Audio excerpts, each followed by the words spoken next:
At midnight, a massive tow truck was preparing to drag a $70,000 pickup off a row of galvanized steel spikes hidden in my lawn, while an entitled Karen in a cashmere coat and fuzzy slippers screamed that I was a murderer. I just sat on my front porch in the dark, sipping lukewarm coffee, listening to the custom suspension of her teenager's truck violently tear itself apart under the glare of red and blue police lights. She demanded the tired officer arrest me for booby-trapping the neighborhood, completely unaware that the property line she was pointing at was about to become the most expensive legal lesson of her life. My name is Marcus. I am 52 years old, and I spent 4 years building this corner lot into a private sanctuary. Before I tell you how this pampered kid went from doing arrogant mud donuts on my grass to driving a rusted beige sedan, you need to understand how we got here. Because when an untouchable rich kid decides your peace and quiet does not matter, sometimes the only legal solution is to plant some very sharp roots. I never wanted to be the crazy guy on the corner. I really didn't. I just wanted to grow my grass, drink my coffee, and pretend the rest of the world didn't exist. If you drive down Old Mill Road, right where the pavement bends hard to the left, you will see my house. It is a modest, single-story place with a wraparound porch and a yard that I spent 4 years and roughly $22,000 turning into a private sanctuary. I am talking about custom stone retaining walls, drought-resistant native shrubs, cedar mulch that smells like a damp forest in the morning, and a stretch of Kentucky bluegrass so thick and green it looks like a golf course fairway. I did not hire a crew to build this. I dug the trenches. I laid the stone. I moved 5 tons of topsoil with a wheelbarrow that had a squeaky left wheel. That yard was my therapy. It was the only quiet thing in my life. But the town around me was changing. The old farms and empty lots were getting bought up by developers, replaced by massive, gray, cookie-cutter mansions that looked like they were ordered out of a catalog. And with those mansions came a very specific type of family, the kind where the parents are always away on business, the bank accounts are bottomless, and the kids are given the keys to machines they do not understand and cannot control. It started on a Tuesday morning in late September. I walked out to the edge of my property with my mug of dark roast, breathing in the crisp autumn air. I looked toward the corner, right where my pristine grass met the curve of the road. My stomach dropped. Deep, jagged trenches ripped through the turf.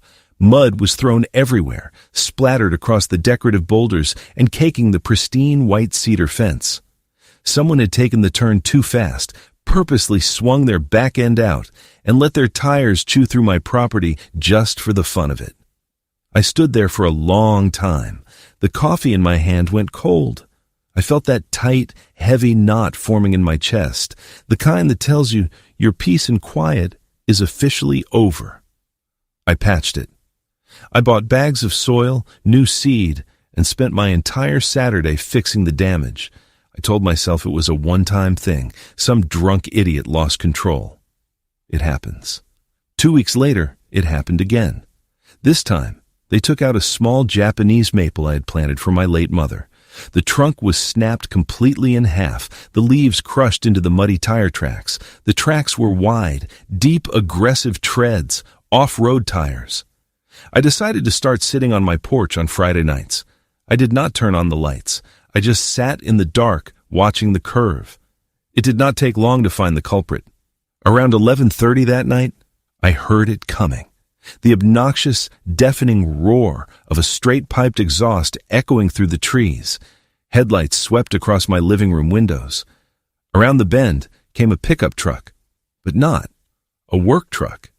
This was one of those immaculate lifted monstrosities that had never hauled anything heavier than a golf bag. It was completely murdered out. Black paint, black rims, windows tinted so dark it looked like a hearse on steroids. The driver did not even try to take the turn normally. He slammed the accelerator, whipped the steering wheel, and sent the heavy back end of the truck sliding straight into my fresh landscaping. Mud and grass flew into the air like a localized explosion. The driver laid on the horn, laughing. I could hear the bass from the stereo rattling the truck's license plate. I stepped off the porch and walked into the street. I waved my arms. The truck slammed on its brakes, skidding to a halt right in the middle of the road. The window rolled down. The kid behind the wheel could not have been older than 18. He had that fluffy, curled haircut that looks like a tragic broccoli floret. He was wearing a designer hoodie that probably cost more than my first car. 3 of his friends were crammed into the cab with him, all holding red plastic cups. "Hey man, what is your problem?" the kid slurred, leaning his arm out the window. "You are tearing up my yard," I said. My voice was completely level. I have learned that the calmer you are, the more people realize you are not playing around. "You destroyed my tree. You are trespassing. Do not do it again." The kid looked at me. Then he looked at his friends. A slow, arrogant smirk spread across his face. "It is just dirt, old man," he said. "Get a life." He did not even wait for me to reply. He threw the truck into drive, stomped the gas, and purposely swerved the back right tire directly through the edge of my flower bed, spraying wet soil all over my jeans. He sped off down the road, the laughter of his friends echoing into the night. If you have ever stood in your own driveway, covered in mud thrown by an arrogant teenager whose truck was paid for by his daddy, you know exactly how cold my blood ran in that moment. If you have a Tyler in your neighborhood, let me know in the comments.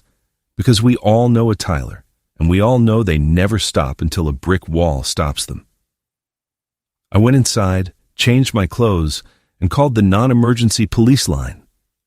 The dispatcher was polite, but I could hear the fatigue in her voice. An officer came out the next morning. He looked at the tire tracks. He took down the description of the black truck. "Look," the officer said, adjusting his duty belt. "I know who you were talking about. It is the Henderson kid, Tyler. Lives up in the new gated development. But unless I catch him doing it, or you have it on clear video with his face and license plate, there is not much I can do. It is a moving violation, maybe minor vandalism. Tell you what, I will go knock on their door and have a chat with his parents." I knew how that was going to go, and I was right. 2 hours later, a white luxury SUV pulled into my driveway. The kind of vehicle that is technically an off-road vehicle, but has only ever navigated the treacherous terrain of the country club parking lot. The door opened. Out stepped Brenda. Brenda was Tyler's mother. She was wearing athletic wear that had never seen a gym, holding a clipboard for some reason, and sporting a pair of oversized sunglasses that covered half her face. She walked up my driveway like she was inspecting a property she planned to bulldoze. I was kneeling by the flower bed, trying to salvage the roots of my ruined plants. I stood up and wiped my hands on a towel. "Can I help you?" I asked. Brenda stopped 10 feet away. She looked at my muddy jeans, then looked at my house, her nose wrinkling slightly. "The police just came to my home," she said. Her voice was sharp, nasal, and dripping with aggressive entitlement. "They said you accused my son of vandalizing your little garden." "He did," I said. "I watched him do it last night. He sprayed mud all over me." Brenda let out a short, breathy laugh. It was the sound someone makes when they are trying to explain something simple to a toddler. "Look," she said, tapping her manicured fingernails against her clipboard. "Tyler is a good boy. He is just having some fun with his friends. It is a dark, sharp curve. Sometimes his tires slip. You cannot seriously be trying to ruin a teenager's record over some grass. I mean, honestly, look at this place. It is not exactly the botanical gardens." I stared at her. I did not blink. I felt the slow, steady burn of absolute clarity washing over me. "He did it on purpose," I said, keeping my voice dangerously quiet. He laughed. "He destroyed hundreds of dollars of landscaping. I just want him to stop." Brenda sighed, shifting her weight. "Well, maybe if you did not put your plants so close to the road, this would not happen. You are creating a hazard. In fact, our homeowners association has strict guidelines about sightlines on corners." "I am not in your homeowners association," I replied. "My house was here 40 years before your development was built. Her face did that thing where it skips several shades of red and goes straight to a blotchy, furious purple. She did not like being corrected. She stepped forward, pointing a heavily ringed finger at me. "Listen to me very carefully," she hissed. "If you ever send the police to my house again to harass my family, I will have my husband's lawyers bury you so deep you will have to sell this little shack just to pay the legal fees. Do you understand me? Leave my son alone." She turned around, marched back to her tank of an SUV, and slammed the door. She reversed out of my driveway so fast she almost took out my mailbox. I stood there in the quiet morning air. I looked down at the crushed Japanese maple. I looked at the deep, ugly ruts in my beautiful grass. I put the kettle on, walked inside, and wondered if tea could be brewed from pure, unfiltered rage. Over the next 2 weeks, Tyler destroyed my corner 3 more times. He knew I could not do anything. He knew the police could not touch him without a video, and he had started wearing a ski mask when he drove by.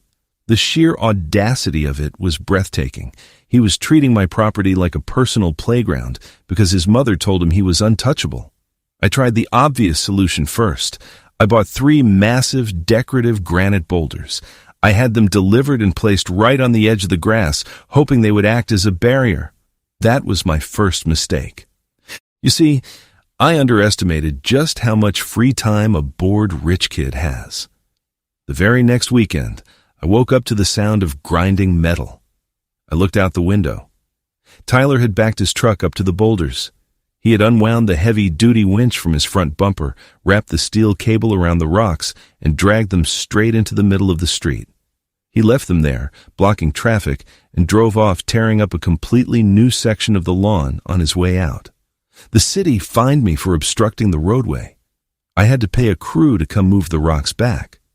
I was standing in the yard, exhausted, sweating, and staring at the muddy mess, when I felt someone watching me. I looked across the street. My neighbor, Henry, was sitting on his porch. Henry is an 82-year-old retired machinist who speaks roughly 4 words a month. He was sitting in his rocking chair, holding a mug of black coffee, with his old golden retriever snoring at his feet. Henry took a sip of his coffee. He looked at the mud. He looked at me. "Need a fence?" Henry called out. His voice sounded like gravel grinding in a cement mixer. "Town will not let me build one that close to the road," I yelled back. "Setback laws."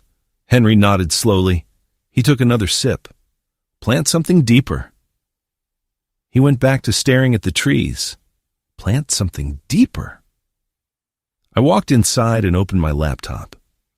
I spent the next 3 days reading municipal codes, property line definitions, and county landscaping ordinances. I learned a lot about what you cannot do. You cannot set traps.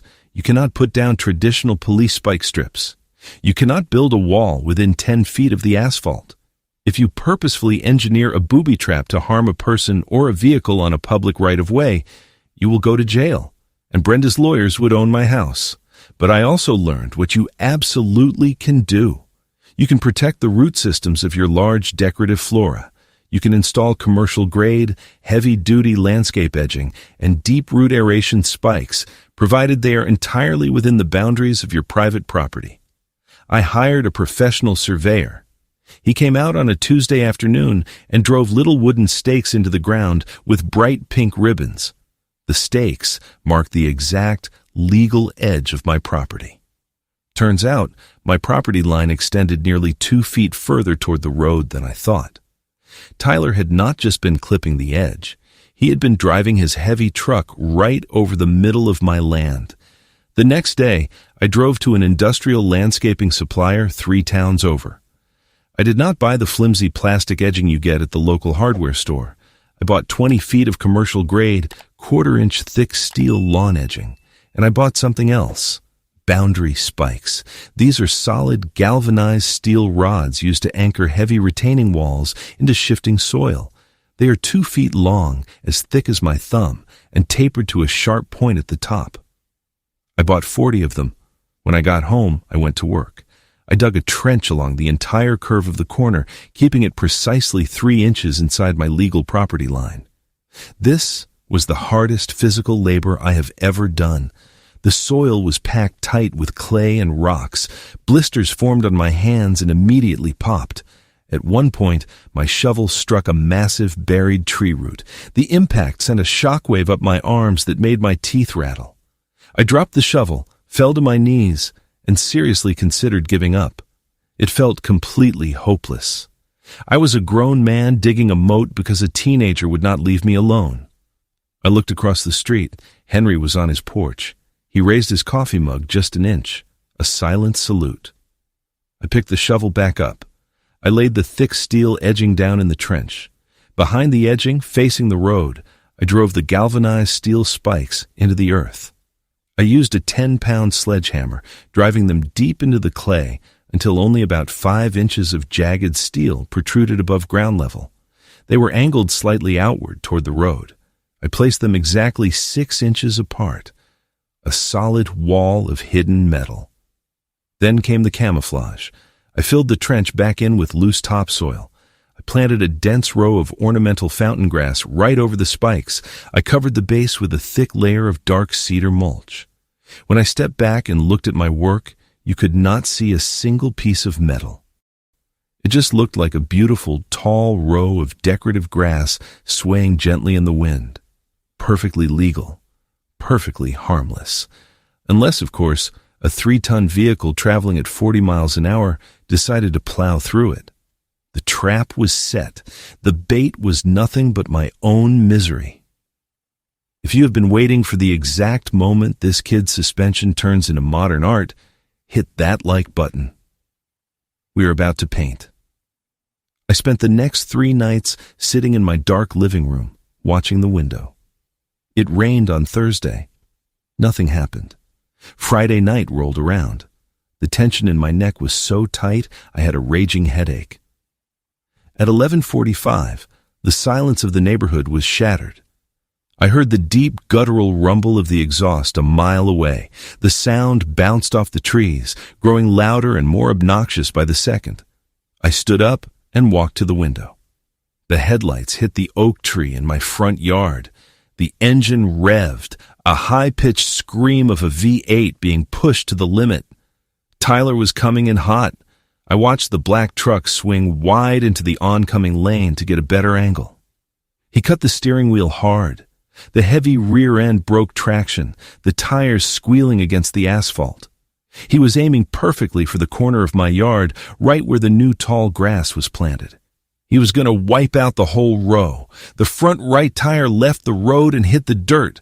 The noise that followed was not a simple pop.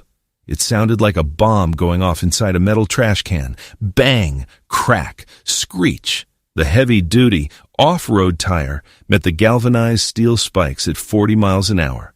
The steel did not just puncture the rubber. It shredded it. The truck's massive momentum forced the entire weight of the front end down onto the hidden steel edging. The second tire hit. Bang! The back right tire swung into the grass. Bang! Sparks literally flew into the air as the undercarriage of the lifted truck slammed violently into the solid steel spikes.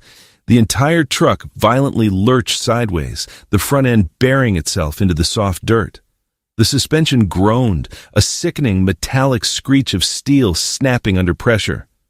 The truck came to a dead, brutal halt, halfway on my lawn, halfway in the street. The engine choked and stalled. Silence descended like a heavy blanket. I took a slow, deep breath.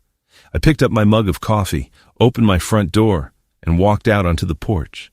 Steam was pouring out from under the hood of the truck. A dark puddle of fluids, oil, transmission fluid, coolant, was rapidly pooling onto the street. The truck was sitting completely lopsided. The passenger side was sunk all the way down to the rims. The driver's side door opened. Tyler stumbled out. He did not have his ski mask on tonight. His face was entirely pale, his eyes wide with absolute terror. He was shaking so hard he could barely stand. 2 of his friends climbed out of the back, coughing and swearing. Tyler walked around to the passenger side. He looked down at the shredded ruins of his custom off-road tires. He looked at the steel spikes buried deep into his rims. "My truck," he whispered. His voice cracked. "My dad is going to kill me." He looked up and saw me standing on the porch. The arrogant smirk was entirely gone. In its place was the panicked expression of a child who had finally touched the hot stove. "What did you do?" Tyler screamed, his voice breaking into a high-pitched squeal. "What did you do to my truck, you psycho?" I took a sip of my coffee. It was lukewarm, but it tasted like absolute victory. "I planted some deep roots," I said calmly, "just trying to keep the landscaping secure." "You put spikes in the ground." Tyler was hyperventilating now, pulling his phone out of his pocket with trembling hands. "I am calling my mom. I am calling the cops. You are going to pay for this." "Please do," I said. I sat down on the top step of my porch. "I will wait right here." It took exactly 10 minutes for the circus to arrive. First came the flashing red and blue lights of a police cruiser. It was Officer Martinez, the same tired cop from 2 weeks ago. He parked his cruiser behind the wrecked truck and stepped out, shining his flashlight on the scene. A minute later, the white luxury SUV came flying around the corner. It stopped in the middle of the street, blocking both lanes. Brenda threw the door open.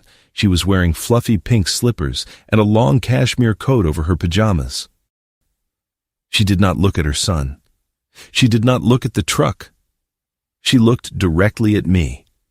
She marched across the lawn, waving her arms frantically. "Arrest him!" Brenda screamed at Officer Martinez. She pointed her finger at my face. "Arrest this lunatic right now. He booby-trapped his yard. He tried to murder my son. Look at my son's truck. Do you have any idea how much those rims cost? We are suing you for every penny you have. I am calling the mayor." Martinez held up a hand. "Ma'am, please calm down and step back. Let me assess the situation." Martinez walked over to the truck. He crouched down and shined his flashlight into the tall grass. He saw the steel edging.